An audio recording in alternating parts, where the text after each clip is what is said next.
least 3,000 people have died following the 7.7 magnitude earthquake that struck Myanmar last week. Official figures say that the actual number of fatalities is several times of that. When Myanmar called out for help, India was amongst some of the few first responders that reached out in terms of medical aid and supplies, as well as assisting in relief efforts in several parts of the country. Here's more.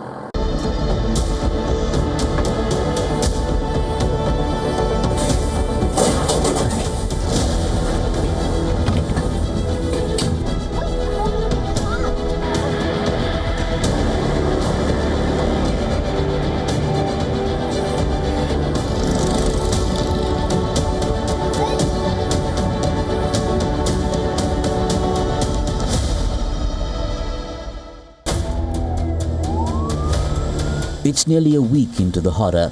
Myanmar struggles to even come to terms with the persisting nightmare. Let me be clear, the needs are massive and they're rising by the hour. The window for life-saving response is closing, and across the affected areas, families are facing acute shortages of clean water, food and medical supplies. A country that has struggled in recent years with governance paradigms and junta excesses finds itself looking at a rising death toll of helpless thousands. At remote regions still out of reach of relief and succor, pulling Myanmar out of this traumatic, devastated hell will take months, if not years. People are sleeping in the street, people are trying to access medical care, but the buildings are damaged as well. So hospital and physical and primary healthcare center cannot be used for now. So we have sent already some reinforcement from Yangon together with the National Society of the Myanmar Red Cross to support the initial efforts. And we know also that we've seen the Chinese response, including the search and rescue teams that are still active. In the first few days, we hope to find more survivors, and also the support given by the Chinese Red Cross Society that is integrated in the general effort. Operation Brahma was launched within hours of the big quake. As of April 2nd, 6 Indian aircraft and 5 naval ships have delivered 665 metric tons of humanitarian aid and disaster relief material. Tents, blankets, sleeping bags, food packets, hygiene kits, generators, essential medicines have been flown in. An Indian Army field hospital team with over 60 tons of supplies, rapidly deployable surgical and medical shelters, water sanitation and hygiene services, and most importantly, women and childcare services are operating on the ground. A 200-bedded field hospital in Mandalay is now operational, treating patients and performing surgeries. Indian naval ships Satpura and Savitri from the Eastern Naval Command have brought in tranches of relief material. INS Karmuk and INS Ghadial are to deliver 500 metric tons of food aid, including rice, cooking oil, biscuits and more, intended to meet immediate food needs. There's a 200-strong team of Indian military personnel and medics working round the clock in a search for survivors, saving the injured, easing the pain. So to give you a brief background, this is one of the places which is the closest to the epicenter. So the Indian team was earlier in a different city. Immediately since the losses were maximum here, the Indian hospital team has been moved here. This is our second day of the setup. Almost every day, more than 100 patients are coming in of all kinds of trauma injuries, all kind of impact injuries, and to the extent of associated issues related with the earthquake. It's not the first time India has stepped up with aid and support in times of calamity. Operation Sadbhav in Myanmar and Vietnam came in the wake of Typhoon Yagi in 2024. Operation Dost extended critical assistance to Turkey and Syria that were battered by a 7.9 magnitude earthquake in February 2023. And there was Operation Maitri in Nepal in the aftermath of the 2015 earthquake. All of these made a huge mark, while underscoring India's humanitarian standpoint and identity for the world at large. Bangladesh's chief advisor, Mohammad Yunus, has stirred somewhat of a hornet's nest when it comes to cozying up to China at the expense of India. During his visit to Beijing, in a move to get closer and build ties with China, he invited Chinese companies to invest in the country's Teesta project, while also saying Bangladesh is the guardian of the Indian Ocean. This, in turn, has sent heckles across New Delhi. Take a look. Yunus's eager pitch to Beijing, as he met Xi and later business leaders, not just compromised Bangladesh, but impinged on India's own security, as he looked to lure Beijing into establishing an economic foothold.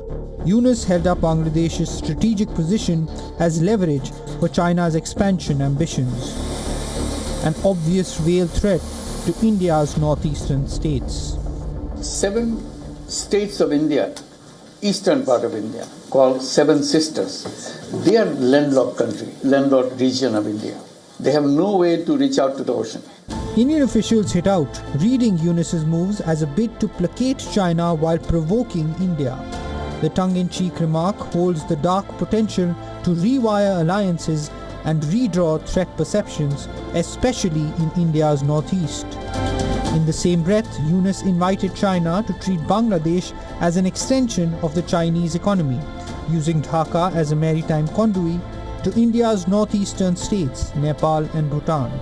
That subtle weaponization of Bangladesh's geographic location has raised strong hackles.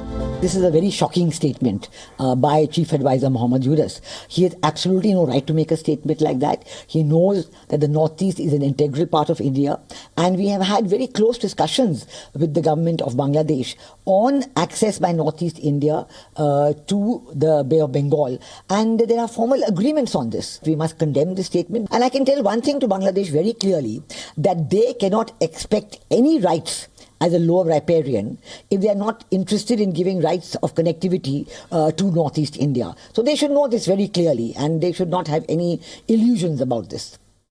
His choosing China over India, breaking with tradition for his first state visit, itself said much. By inviting Chinese companies to the Teesta project, Yunus may have added an extra friction point in ties with India, already at the lowest in decades. Again, strategic concerns for New Delhi. Of 9 agreements signed with China, modernization of Mongla port facilities and the economic and industrial zone in Chattogram mean big money pumped in by China and dangerous economic dependency.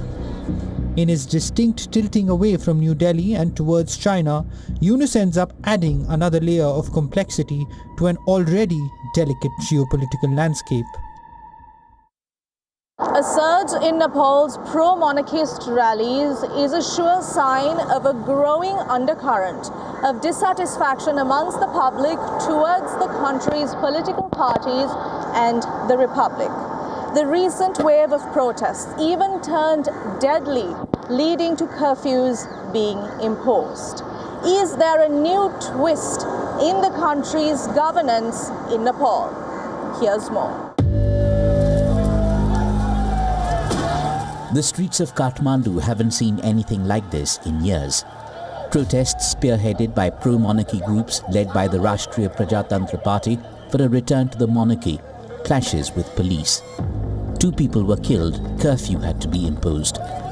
The demonstrations and counter-demonstrations came on the back of a video message from ex-king Gyanendra Shah. The clashes resounded in Nepal's parliament too, with the Prime Minister seeking punishment for the ex-king. आपराधिक घटनामा संलग्न कसैले पनि उन्मुक्ति पाउँदैनन्, पाउनुहुन्न. Those involved in criminal incidents should not get immunity and won't get immunity. The former king, Gyanendra Shah, also cannot be spared for the violence. Shouldn't the one who says he will become a king and destroy the system make his views public in all these series of incidents? A leader who incites people to die, a person who's been thrown at a corner by the history, a coordinator of a campaign, a person who has the intention of becoming ruler and causing loss of wealth and looting. How can a person who has the intention of becoming a ruler remain silent in the shadows? He's the one who's ultimately responsible for all these incidents. He must take responsibility. यी सबै घटनाको मूल जिम्मेवार उहाँ हो। उहाँले लिनुपर्छ। Though long relegated to the political margins, the royalist camp has managed to seize upon growing disillusionment with the political establishment. Nepal has had all of 13 governments since it became a republic in 2008. That's 13 governments in 17 years. There's no end either to power games and political wrangling at the top. There are signals now of the voting public drawing the line on personal ambitions as the people gain little of the fruits of democracy. It's been a series of twists and turns on the nature of government in Nepal over the last few decades in particular.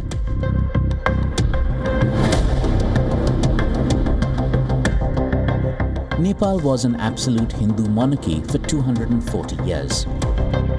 In 1990 though, after a series of mass protests, King Birendra agreed to transition Nepal to a constitutional monarchy, sharing power with an elected parliament. But people remained unhappy with the monarchy. The mid-1990s also saw the rise of the Maoist insurgency in Nepal. One of its leaders, Prachanda, went on to be Prime Minister.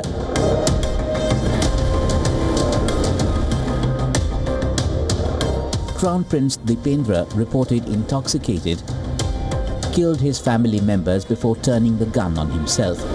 Dipendra himself died 3 days later, and Gyanendra, his uncle, became king, dissolving all political parties.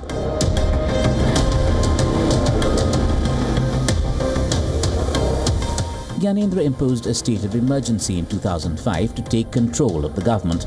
7 political parties joined hands. Protests erupted, demanding a complete end to the monarchy.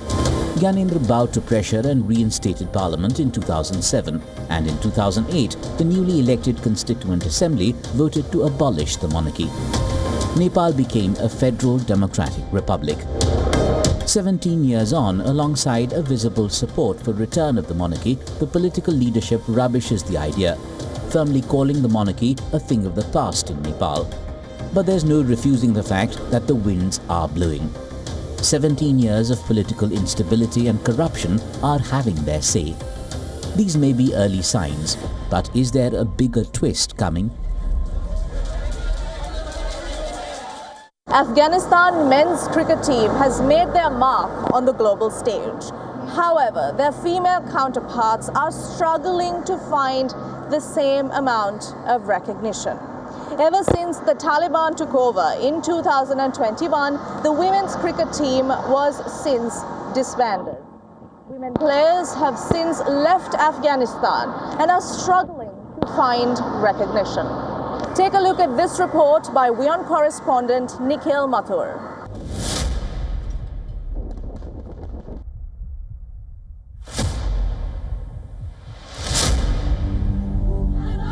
In a world where dreams often rise from the ashes of oppression,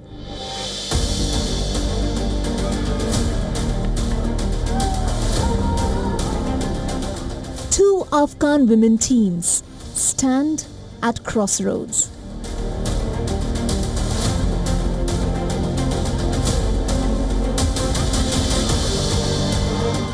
For one, a glimmer of hope has finally arrived, while for the other, the door remains shut for now.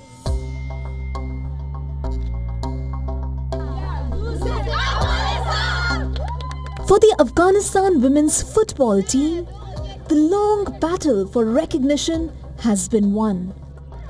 After years of struggle and criticism, FIFA, the global football governing body, has finally cleared the way for the exiled players to represent their country. The pledges were made in a letter to the Sports and Rights Alliance, which has been pressing for the exiled team to be recognized. The Afghan women's team last played a professional game in 2018. Yet for another group of brave Afghan women, the story is far from over. The Afghanistan women's cricket team remains locked out in the shadows. We are ready to represent our country, but if ICC doesn't support, and when they says they are not existed from our system, so they just said that we just want to support men's, and our fully support will be with men's team. In 2017, Afghanistan was granted full member status by the ICC, a status that demands both a men's and a women's team. But instead of supporting both teams, the Taliban disbanded the women's team, forcing the women who once represented Afghanistan to flee, not just to escape the Taliban, but to survive a war against their dreams. It was the hardest decision I could make in my life, because it's never easy to leave your country where you belong to, where you have been growing up, you have had your whole childhood. It's never been easy. Leaving Afghanistan for me, I felt that I lost a part of my body. The women's team is as essential as the men's, if not more. Yet, the ICC seemingly remains ignorant to their needs, denying them a fair chance to show the world what they are capable of. I don't know which equalities ICC is celebrating at the moment, because we can see that they're literally doing nothing for Afghanistan women's team. It's been last 3 years that we are talking in social media, we're talking with so many other departments, with the governing bodies, but they do not take an action.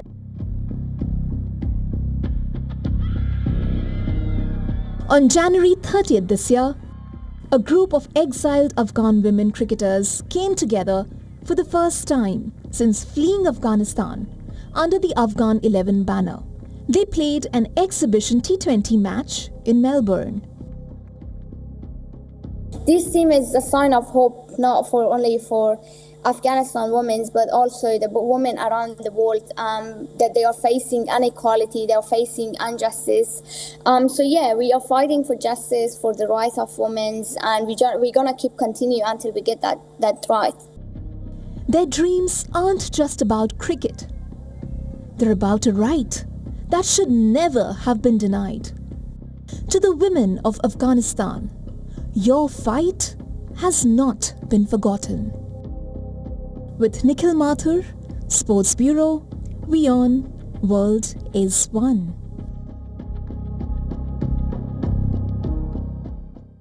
Now let's take a look at a few of the stories that have made headlines on our Inside South Asia wrap.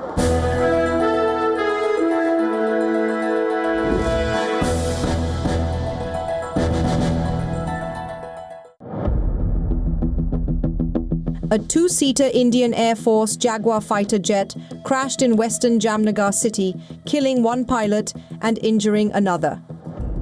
The trainer fighter jet was on a routine sortie when it crashed late on Wednesday. According to the Indian Air Force, the pilots faced a technical malfunction and initiated ejection to avoid harming the local population. Authorities have launched an investigation to ascertain the cause of the accident. About a month ago, on the 7th of March, a Jaguar fighter on a routine sortie crashed at Ambala after encountering a system malfunction. But the pilot managed to maneuver the aircraft away from any habitation on the ground before ejecting safely. On the 28th of March, a Pakistani multimedia journalist for Saudi-owned Urdu News, Mohammad Wahid Murad, charged with spreading disinformation online, was granted bail. According to his family and lawyer, Murad was abducted 2 days before his bail when more than a dozen people stormed his home without a warrant. Later, he appeared in court, where he was charged with committing cyber terrorism and spreading fake and false information. Murad's lawyer described his detention as the latest assault on press freedom in the South Asian nation.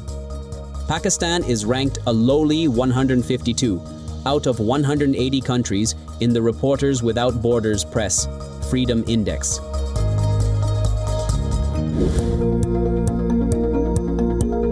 With the advent of summer, most parts of India are bracing for an intense heat wave. According to the India Meteorological Department, several states would experience more heat wave days than normal this summer. Already, many states have reported weekly average minimum temperatures above normal by 1 to 3 degrees Celsius. This February. Last year, India recorded its hottest day at 50.5 degrees Celsius on 28th May in the city of Churu in the western state of Rajasthan. This year, states such as Uttar Pradesh, Jharkhand, Chhattisgarh, and Odisha could witness as many as 10 to 11 heat wave days. And that's all we have for you for our show this week. For the WION team, I'm Hasini Atalda, signing off.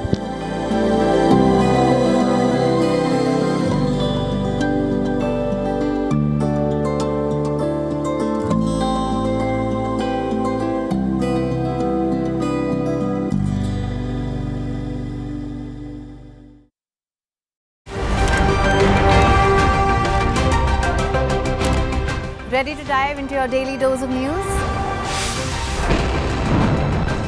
Bringing you what's trending in the West and all that's setting trends in the East.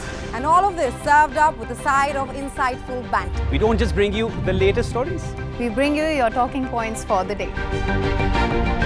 And while you do that, from the busy streets of New York, I will provide you with deeper insights on the developments through the course of the day in the U.S. The show that keeps you ahead of the global curve. A conversation you'd want to be a part of. A place where news becomes an engaging exchange. We bring you stories that impact your present. This is World DNA. Join the conversation.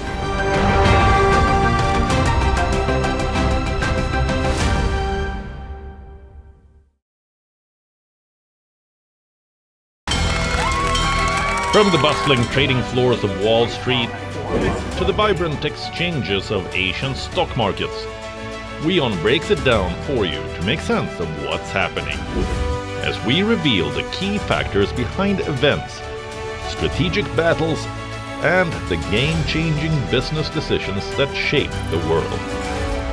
We bring you all of this and more on World Business Watch. WION, India's global voice, the channel that brings you the biggest stories from across the world through India's lens. Now available in more than 190 countries worldwide, because we believe that the world is one. Watch us in Africa, Europe, USA and Canada, South America, Asia Pacific, Middle East and North African regions. Also available on these digital platforms across the world. WION. World is one.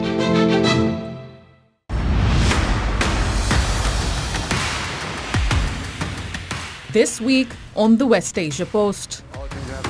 War of words between Iran and the US reaches a new phase. Washington deploys war machines to West Asia. Iran claims US troops are sitting on a glass ceiling. Will the US Houthi war turn into a wider regional battle with the West? Israel says it will dissect Gaza to retrieve the hostages. Is Bibi Netanyahu putting Trump's plan for Gaza into action? Also on the show, we track the history of uprisings against Turkey's president. And tell you why Syria's new government might backtrack on its promises. Catch the West Asia Post only on WION World is One.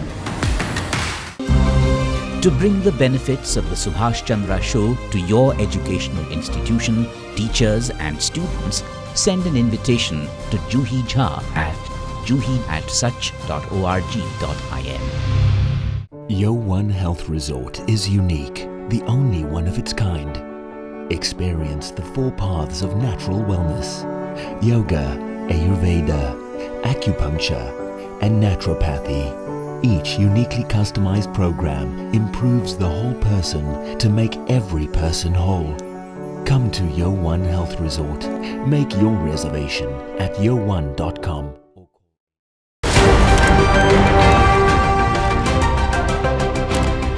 Ready to dive into your daily dose of news? Bringing you what's trending in the West and all that's setting trends in the East. And all of this served up with a side of insightful banter. We don't just bring you the latest stories. We bring you your talking points for the day. And while you do that, from the busy streets of New York, I will provide you with deeper insights on the developments through the course of the day in the U.S. The show that keeps you ahead of the global curve. A conversation you'd want to be a part of. A place where news becomes an engaging exchange. We bring you stories that impact your present. This is World DNA. Join the conversation.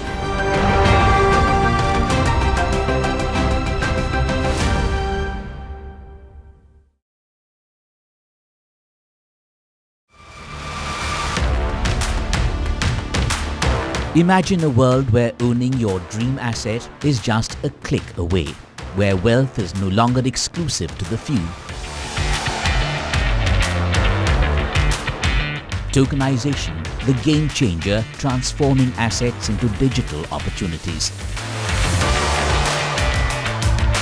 A revolutionary technology opening doors to a new era of investment.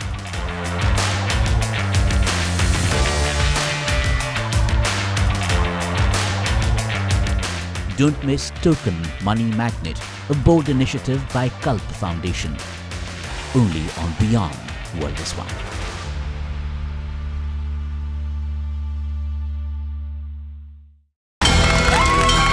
From the bustling trading floors of Wall Street to the vibrant exchanges of Asian stock markets, WION breaks it down for you to make sense of what's happening. As we reveal the key factors behind events, strategic battles, and the game-changing business decisions.